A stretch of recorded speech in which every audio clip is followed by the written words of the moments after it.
beautiful people. We have the wonderful Jaclyn Glenn back on the channel, and this time, unlike last, I am not pregnant, so we are enjoying wine together. Yeah, finally. I've also got Jaclyn wearing our beautiful RIP Purity Culture merchandise. So today we are kind of getting into a bit of a sticky subject. It's the subject of Nate and Sutton. I had no idea who they were before you told me, and it is gold. And you felt a bit conflicted about bringing this up. My only feeling of being conflicted is just that they're so nice. They kind of just talk about how they feel more than what you should be doing. I don't know. It's hard because they're like sweet. They are so genuinely sweet, it seems. Yeah. So today I pulled some clips. The topics are modesty, sex before marriage, LGBTQ+, masturbation. All fun things.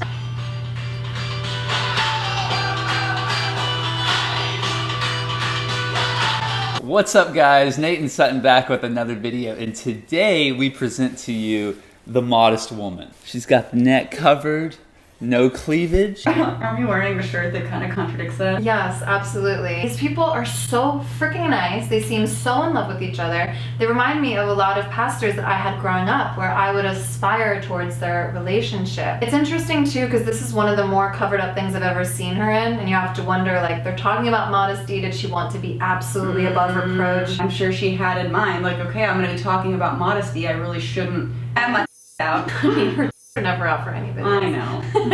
When we're watching TV shows, if anything revealing comes up, we'll look away. When you're intentionally not looking at things like that and then you see it, I guess it's like the Holy Spirit in you is like, it gets in your conscience, like, oh, they probably shouldn't be wearing that. If you're raising a child that way, what are they supposed to do when they encounter a woman in a bikini? How will he be able to really respect that woman and see her for who she is when she immediately feels dangerous because of what they've been taught? Don't they have a lot of videos and like even the intro of them like out in the water in bathing suits? They're both looking pretty sexy in this intro. Frolicking. He's totally frolicking in the desert right there. It is the guy's responsibility to not be looking after at girls in the wrong way. But if you're literally putting bait in front of their face, they're going to be more likely to stumble. At least he said it's the responsibility of the guy, because most Christian YouTubers that I've seen have been like, it's on you not to tempt him. Men just can't control themselves, which I feel like is insulting to men. Absolutely. Too. I don't like what he said, but at least. To me, there should be a period after that. It is a man's responsibility. He is responsible for his own actions, period. But there is a but. And that but is, if you dress a certain way, you will cause a brother to stumble. Whenever you listen to this type of rhetoric, you're more likely to kind of internalize things as your fault. Absolutely. In modesty talks, I'm always hearing it presented as like, you can tell if a woman has daddy issues or if a woman has no self-esteem according to what she wears. Can we just teach each other to look each other in the eyes, and that the attire is not a window to the soul? Girls that have more just, Voluptuous assets. Yeah. Should they be more mindful of how they dress? And I personally think they should. Oh no! I take back the credit I gave them. Revoked. It's terrible. Damn it. Because like even if you're, a young guy growing up and you hear that type of thing, you're going to learn from that, you know what, it's right. They are tempting me. She should be covering up more. Yeah. Instead of being taught that it doesn't matter, like I'm supposed to respect people no matter what, and the responsibility is on me. You will attract the right kind of guys if you dress modestly. That makes me want to dress immodestly. Me too. Because like, if I can only get a decent person because they have these expectations of me, then I don't want that. A sin. From the Bible, I don't see where it says that masturbation in and of itself is sinful. I would just like to say, Nate, I appreciate you. Let's call out when the Bible actually is not addressing something fully. But, big but here,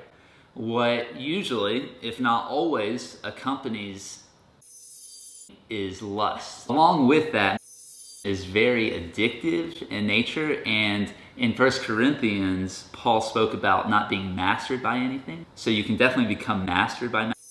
I want a shirt that says mastered by men. Let's not base our arguments on outright fallacy.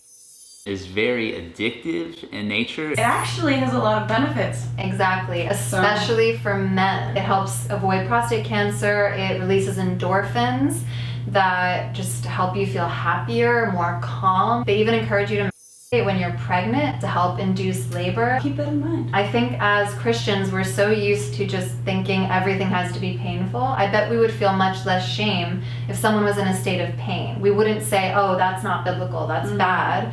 But anytime someone's in pleasure, we say, oh, that's not biblical, that's bad. I do talk a lot about sex-related things and methods to achieving orgasm and different tools that can be used. And I do a lot of times see in the comments people being like, if you do that, then you're gonna basically ruin it for your partner because they're not gonna be able to do it as well. And I'm like, no, I haven't had that experience. Also, if you know how to bring pleasure to yourself, you can help your partner bring you to that pleasure. I did have to learn how to do things on my own before anybody else, you know? Really? To me, I thought I was broken. I'm like, it don't work for me. But then I figured it out, and now it's like, woo! Amazing. Every time. If you're doubting if it's glorifying to God or not, you're doubting if it's wrong or right, it's probably wrong. Again, Nate and Sutton are amazingly sweet, but think about that just as a comment. If you're doubting if something is right or wrong, it's probably wrong.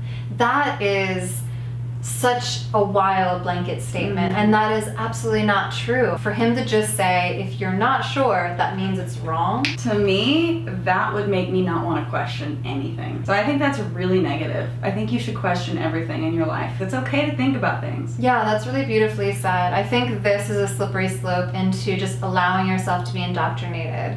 Because we're always questioning whether or not things are right or wrong. And you have every right to do that and get the answer internally for yourself, not from everybody else telling you. If you are dating someone and you do decide to have sex with them, it's like tying you to that person in a way that you can never get back. So in this point, we're talking about if the sexual experience connects you to someone irrevocably forever. I mean, I obviously don't agree, because you can have a relationship with somebody, have that relationship end, and move on blissfully with your life. There is no inseparable bond that you'll feel until the day that you die. It's a little ridiculous. I will say, I absolutely regret some of my past experiences. Yeah. And if I could push a delete button, I would. And I say that with 50% of the truth, because the other half of me is yeah, but those experiences made me who I am today. I definitely believe sex is very valuable and it does stick with you, but I don't know. A lot of these things, again, are built on fallacies and fear and shame, and I don't think we need any of that in our sexuality. Cheers to that. Cheers. Sounds like all Oh, wow. Now, arguably the most sticky subject we've got. What are your thoughts on homosexuality and the LGBTQ community? That is a lot of letters. There's a huge misconception that Christians hate homosexuals. And that's not true at all. We love you guys. I feel uncomfortable. Okay. I just know what's coming next. It's pretty standard for these types of videos, and they'll be like, yeah, it's cool if you're gay. It's totally fine. Just don't ever act on it. If you were to say in the Bible, well, white men have to drink their pee every other day, or white men can't marry. Well, I wouldn't like that, but I would do it. This dude has a family YouTube channel, and he's sitting there saying, if God wanted me to not have any of this, I'd be fine with it. He says next to his wife. Well, that is because it is that truly hypothetical. Yeah. And this is a thing He's that so I really far removed from it that it doesn't matter. Absolutely. And it's so easy to just hypothetically say, well, if I was in that situation, I would be fine. I really encourage you both to look up ideation, statistics of what the LGBTQ plus community goes through when they're being told by really nice people like you that there is something inherently wrong with them, that their sexuality separates them from God. And I'm sorry, you can sit there all day and say, we accept the person, but just not everything that means something to them, like the fact that they might want a family or they might want a child in the future. And again, the contradiction. The longing to pair off with somebody is a good thing. I think God designed us to be that way. It's a good desire, but you can't have it. They seem like nice people. I'm sure they're great. They just, you know, this type of thing that they're preaching can really hurt a lot of people, and I hope they recognize that. Please go to Jaclyn's channel. We're going to do another video there. Yeah, more Nate and Sutton, guys. There's a lot of content on them, so I'm excited to dive into even more. And that's it. Please like, subscribe, share with your friends, donate to my Patreon or Venmo if you can. We love you all so much. God Satan bless. I'm just kidding. I don't believe in Satan either.